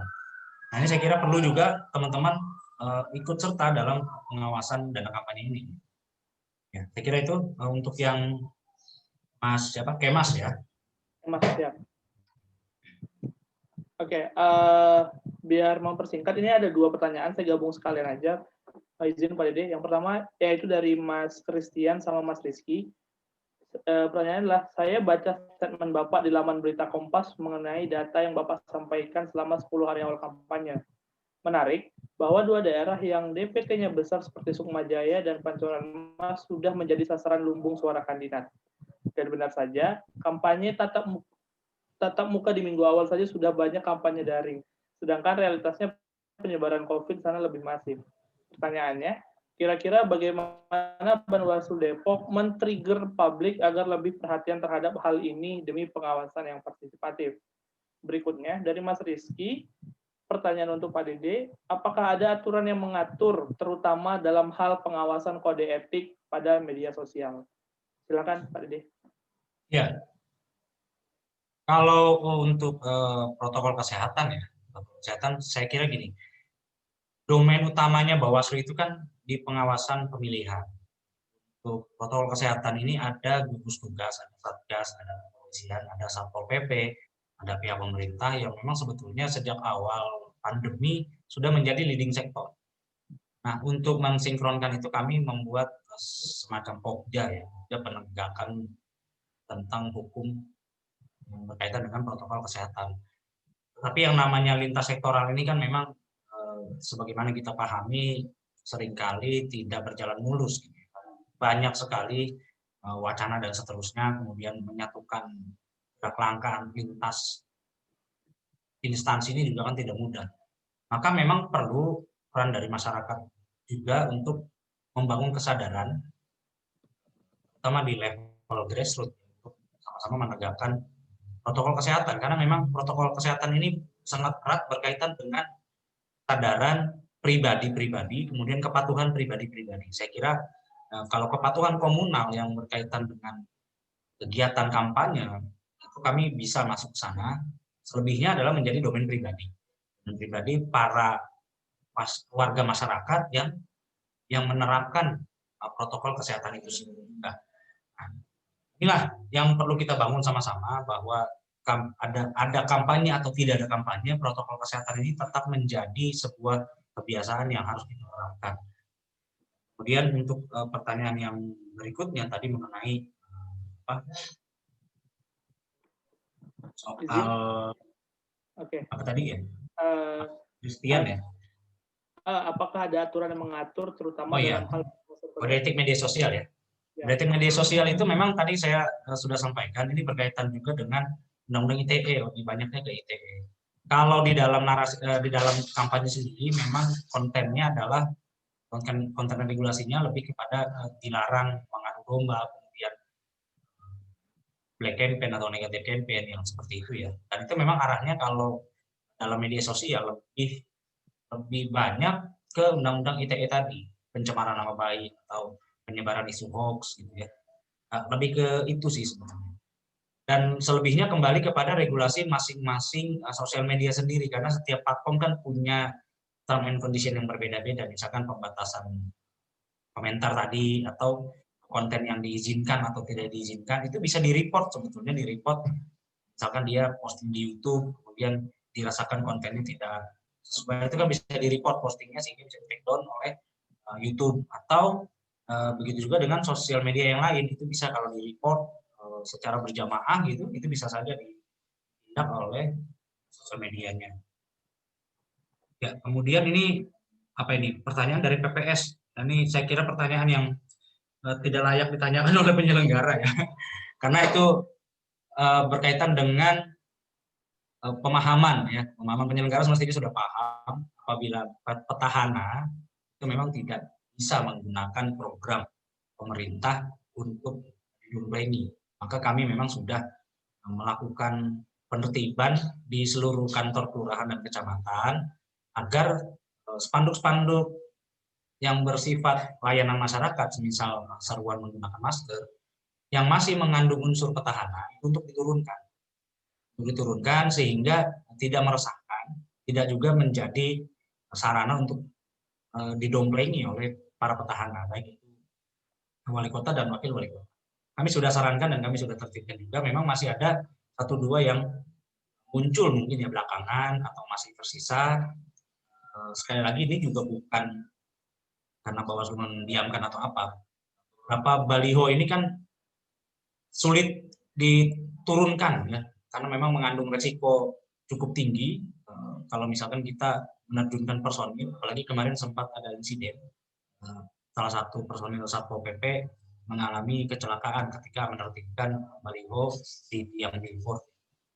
Nah, selebihnya dari itu lebih kepada spiritnya petahana ini tidak boleh menggunakan program-program pemerintah di pelayanan masyarakat untuk sarana sosialisasinya dia. Lebih kepada itu sih. Mungkin itu ya dari Bawaslu. Terima kasih. Oke, terima kasih Pak Dede atas ini jawaban-jawaban dari beberapa pertanyaan. Kita lanjut ke yang berikutnya. Pak Mahadi, izin. Mohon izin, Pak Mahadi. Standby. Masih. Oke, terima kasih Pak Mahadi. Baik, ini ada beberapa pertanyaan juga yang akan kami rangkum menjadi satu aja biar lebih cepat. Yang pertama itu dari Mas Kris. Izin bertanya untuk Pak Mahadi dari KPU Kota Depok. Memang baik dan substantif dalam membahas mengenai visi misi. Kira-kira selain visi misi dan protokol kesehatan, kira-kira apa aspek lain selain masalah visi misi dan protokol kesehatan dalam mensosialisasikan pentingnya memilih? Pertanyaan pertama. Yang kedua, pertanyaan untuk Pak Mahadi, ini dari Mas Kemas. Sebenarnya bagaimana metode yang paling jitu untuk mengajak masyarakat untuk mengkritisi acara debat publik? Mengingat tahapan ini menjadi kegiatan yang cukup fundamental, namun tetap riskan karena bisa memicu terjadi mobilisasi dan pelanggaran kampanye lainnya. Yang berikutnya, Pak Mahdi, bagaimana KPU melakukan komunikasi politik di tengah isu menurunnya partisipasi di TPS? Apakah ada pembentukan relawan demokrasi untuk meningkatkan partisipasi pemilih? Jika ada, bagaimana skema anggarannya? Sekian. Saya langsung jawab ya. Ini dari Christian terkait mensosialisasikan pentingnya memilih. Kami dari KPU Kota Depok telah membagi pertanyaan Christian akan dijawab bersamaan dengan pertanyaan yang terakhir ya terkait relawan demokrasi si Rizky ya. Sebenarnya sih pertanyaannya hanya hampir sama saja kecuali yang dua pertanyaan ini. Jadinya memang terkait sosialisasi, KPU Kota Depok juga mensosialisasikan secara secara santai ya. Maksudnya santai itu juga nggak berat-berat banget, yaitu kami akan melakukan ya dan video di pemilih pemula umur 17 sampai 21 untuk menggait pemilih pemula. Jadi memang targetnya pemilih pemula mungkin lebih banyak TikTok dan video ya. Dan selain itu juga kami juga membuat berbagai macam video-video tentang protokol kesehatan, TPS dari KPU juga ada. Dan untuk relawan demokrasi kami juga itu sudah membentuk dari bulan lalu lah, 2 bulan relawan demokrasi dari bulan lalu. Sebanyak 22 orang relasi dengan 7 basis pemilih. Selain itu juga kami melaksanakan nanti ada simulasi putung suara yang akan disiarkan secara live di IG, di YouTube kami. Ini mohon nanti KISP beserta 2 pemantau lainnya yaitu DIP dan KIPP untuk mengikuti simulasi ini. Memang tidak bisa banyak-banyak, mungkin 1 pemantau hanya 2 perwakilan paling banyak. Nah, ini penting bagi pemantau untuk mengetahui protokol kesehatan secara langsung ya. Kalau secara simulasi ini banyak di YouTube, di Facebook itu banyak. Tanggal 21 November di TPS 11 Kelurahan Depok Jaya, Kecamatan Pancoran Mas. Mulai jam 7 lah ya pembukaan TPS, sekaligus kalau seremonialnya sekitar jam 9-an. Terkait sosialisasi memang KPU Kota Depok memang sangat berharap kepada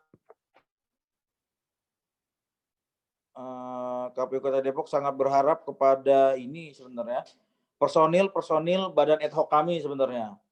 Personil badan ad hoc di kecamatan, kelurahan beserta KPPS tentang pentingnya memilih. Nah, kalau biasanya kan 5 menit di TPS ini yang menentukan 5 tahun. Dan saya rasa jangan sampai pilkada ini seperti pilkab kan bisa begitu kan. Kalau pilkab kalau jadi lupa, kalau lupa jadi, perbedaannya kan begitu.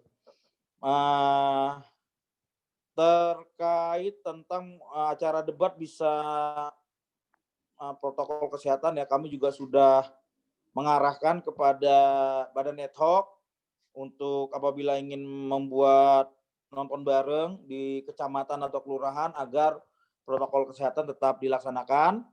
Dan kami juga sudah menyampaikan ke masing-masing tim kampanye beserta paslon agar apabila mau menonton bareng juga memperhatikan protokol kesehatan, dan nanti yang datang ke debat itu sudah sama lah sama yang di PKPU, mungkin paling maksimal 50 atau minimal ada paling tidak sampai melebihi kapasitas, tidak sampai 50% kapasitas gedung lah.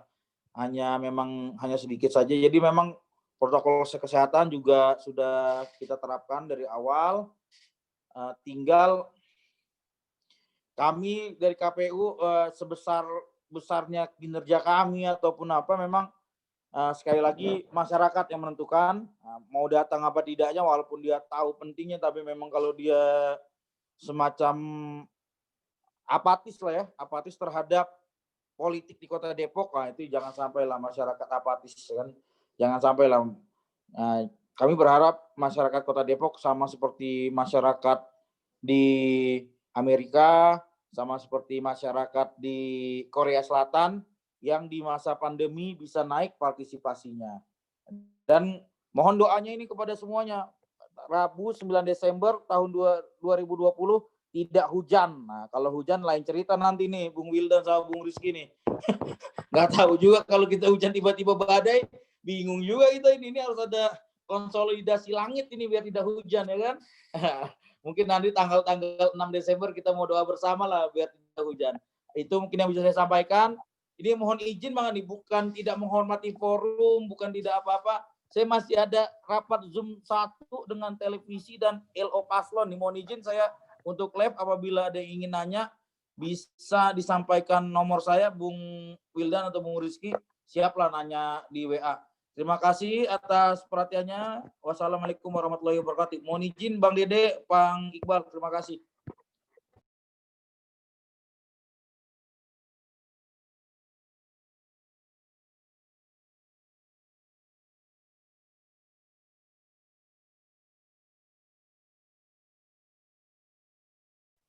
Bang Rifki, mungkin suaranya Bang. Mas Rifki suaranya hilang. Mohon maaf.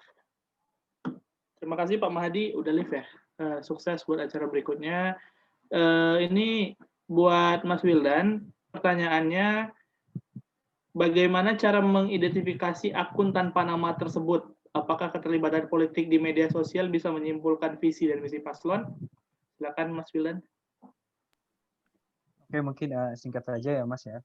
Kami sebenarnya ketika melakukan double cross check tidak hanya menggunakan alat Vivo, tapi kami juga melakukan langsung mengunjungi akun tersebut, misalkan oh ternyata akun ini baru dibuat baru ini ataupun sudah dibuat sebelum penyelenggaraan pilkada. Nah, itu sebenarnya yang bisa menjadi klasifikasi apakah akun ini memang bertujuan hanya untuk memblow up salah satu paslon saja ataupun tidak.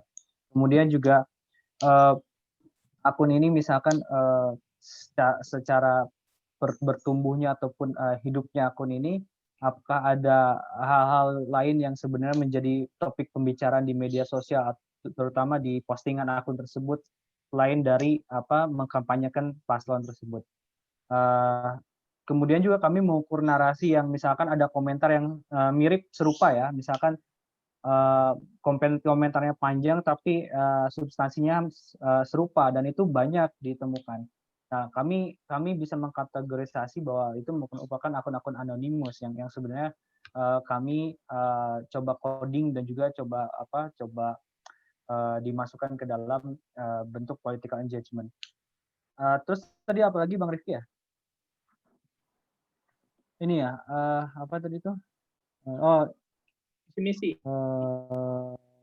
misi. Oh, sebenarnya kalau misalkan tadi narasi saya sudah sebutkan bahwasanya itu bukan merupakan gambaran secara umum untuk visi misi, karena ada mungkin visi misi satu visi yang juga tidak begitu vokal dinarasikan di media sosial misalkan, ataupun ada yang visi yang sebenarnya tidak menjadi concern ketika di media sosial, di Facebook maupun di Twitter. Akan tetapi itu bisa menjadi indikator kita untuk melihat apakah paslon ini konsisten dengan program atau kebijakan yang dicita-citakannya ketika dia terpilih atau tidak. Mungkin itu Mas Rifki dari saya. Oke, terima kasih Mas Wildan. Ini terakhir sekali untuk Mas Iqbal. Mas Iqbal, mohon izin. Halo? Tes. Ya Mas, siap Mas. Oke, punten. Ini buat Mas Iqbal ada pertanyaan dari Mas Rizky. Mas Iqbal tadi disebutkan bahwa media konvensional sebagai garda terakhir kalau ada isu hoax. Nah, pertanyaannya, bagaimana media, terutama Radar Depok, menyaring informasi yang kredibel dan berimbang? Sekian. Oke, terima kasih Mas Rizky atas pertanyaan yang luar biasa ya. Radar Depok itu punya komposisi redaksi yang cukup solid, banyak. Ada 6 wartawan, 4 redaktur, 1 koordinator liputan, dan 2 redaktur pelaksana. Setiap kali ada informasi yang diterima oleh kita, baik di media sosial ataupun informasi-informasi dari masyarakat, wajib hukumnya untuk kita adalah konfirmasi dan klarifikasi ke lokasi atau ke orang yang bersangkutan. Ya, jadi khususnya Radar Depok, setiap kali ada informasi itu pasti cek and recheck, klarifikasi dan konfirmasi sama yang bersangkutan. Itu adalah hukum wajib buat kita. Jadi kita tidak pernah menyampaikan berita-berita yang tidak terkonfirmasi dengan baik oleh pihak yang berkaitan terkait berita tersebut. Mungkin begitulah sederhananya ya.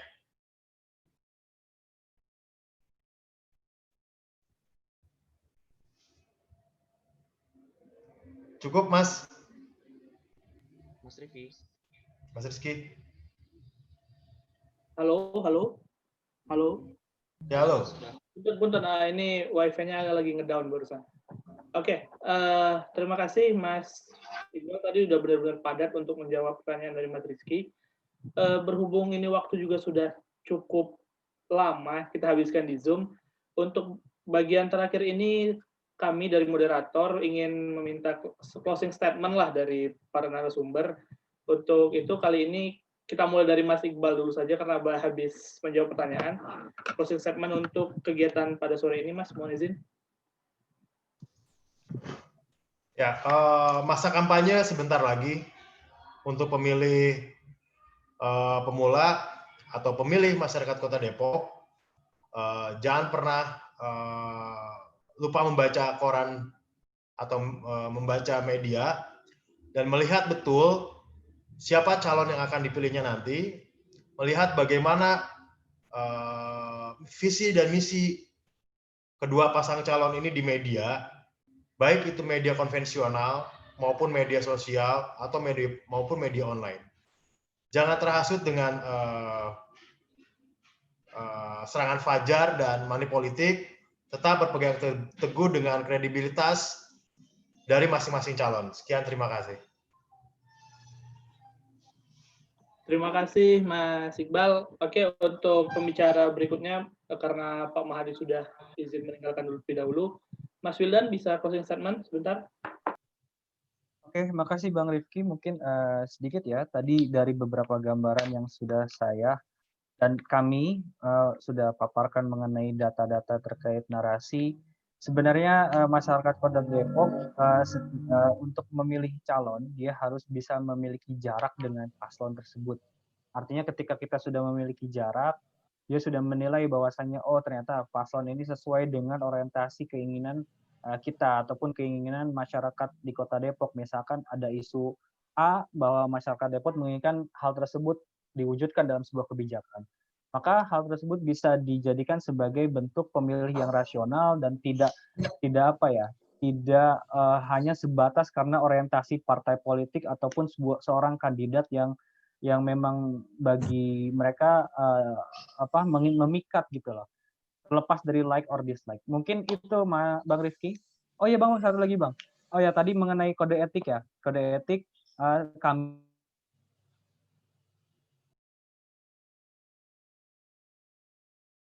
Halo, Mas Wildan.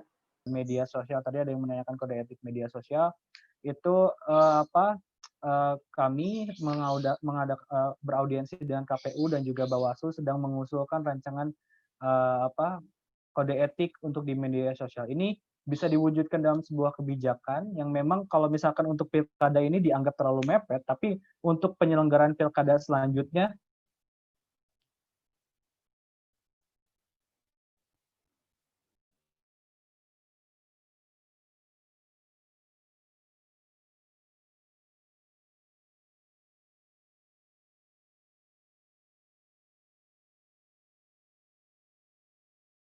tes tadi sorry ke ini. Untuk pilkada selanjutnya itu bisa dimaksimalkan dan juga diimplementasikan. Mungkin itu Bang Rifki. Terima kasih Mas Wildan. Terakhir ini mohon izin Pak Dede untuk closing statement pada kegiatan sore ini. Ya, terima kasih. Kami mengaturkan apresiasi yang setinggi-tingginya kepada KISP dan para hadirin sekalian sudah berpartisipasi aktif. Jika saja seluruh masyarakat di Depok, dalam hal ini pemilih, punya tingkat daya kritis yang sama dengan yang hadir pada forum ini, saya kira narasi-narasi kampanye itu akan semakin mulai. Kemudian perilaku-perilaku kampanye yang selama ini ditampilkan oleh para pasangan calon juga bisa mendapat masukan yang lebih positif. Sebagai pengawas pemilu, kami juga tidak berhenti mengimbau kepada seluruh pihak, pemantau untuk aktif menyampaikan laporan kepada Bawaslu, karena memang setiap pemantau ini punya concern masing-masing. Nah, silakan disampaikan dengan daya analisanya masing-masing, disampaikan kepada kami, terutama yang berkaitan dengan dugaan pelanggaran. Nah, kemudian kepada masyarakat juga, ini kita penting sekali saat ini untuk meningkatkan trust publik terhadap pilkada yang akan diselenggarakan beberapa hari ke depan. Ini yang lebih penting sebetulnya daripada narasi kampanye yang sedang kita bahas.